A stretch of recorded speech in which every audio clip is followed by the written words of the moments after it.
ये जो स्थान है ये कर्णाश्रम स्थान कहलाता है। ये बहुत ही ऐतिहासिक है क्योंकि ये भरत की जन्म स्थली है जिसके नाम पे हमारे भारत का नाम भारत पड़ा।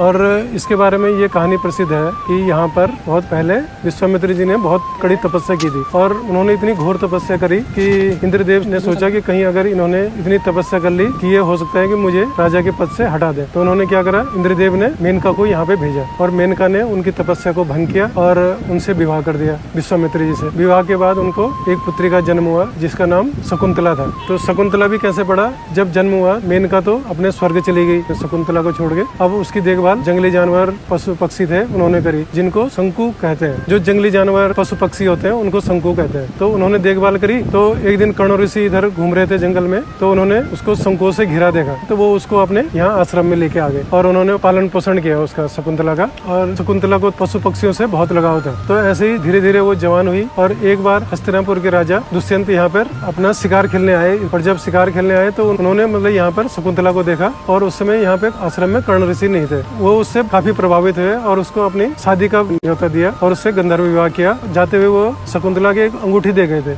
गंधर्व विवाह करने के बाद वो तो अपना चले गए। कुछ टाइम बाद भरत को जन्म दिया। तो अंगूठी का क्या हुआ, जब वो इधर मालिनी नदी में पानी पीने लग गई, पानी पीते हुए उसकी अंगूठी नीचे गिर गई। वो हस्तिनापुर गई तो उसे हस्तिनापुर में राजा ने पहचानने से इनकार कर दिया क्योंकि उसे श्राप था कि अगर अंगूठी देखेगा तभी वो उसे पहचान सकता था, नहीं तो वो पहचानेगा नहीं। तो इस तरह उसने उसे पहचाना नहीं और उसे फिर वापस आना पड़ा। अंगूठी की एक कहानी ऐसी है कि किसी मछली ने खाई, मछली को किसी मछुआरा ले गया और किसी तरह वो उनके ही महल में चली गई। तो राजा को दिखाया कि भाई ये अंगूठी मिली है हमें। तो जब राजा ने वो अंगूठी देखी तो तब उसे पता चला कि ये तो यार मैंने शकुंतला को दी थी। तब उन्हें याद आया कि वो आई तो थी मेरे पास, लेकिन मैंने उसे पहचानने से इनकार कर दिया।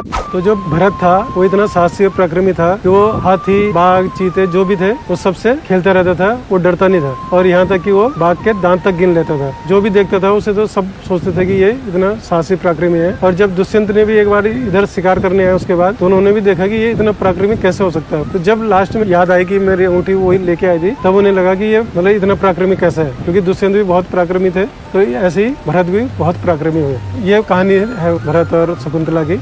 और दूसरा क्या था कि जो 4 धाम की यात्रा पहले होती थी वो इसी रास्ते होती थी। जो हरिद्वार से लोग आते थे इधर से आगे पहला पड़ाव उनका कर्णाश्रम में होता था, क्योंकि यहाँ पे बहुत बड़ा आश्रम हुआ करते थे। मतलब कम से कम 10,000 विद्यार्थी थे। वो यहाँ पे वेद, आयुर्वेद, बड़े बड़े ग्रंथों की पढ़ाई करते थे। तो इस तरह 10,000 बच्चे यहाँ पे पढ़ने आते थे और देश के नहीं विदेशों के भी बच्चे यहाँ पे पढ़ने के लिए आते थे पहले। अभी इसलिए नहीं आते कि क्योंकि कई साल पहले यहाँ पे बाढ़ आई थी जिससे पूरा आश्रम ही बह गए थे। पहले इस मालिनी नदी के दोनों तरफ आश्रम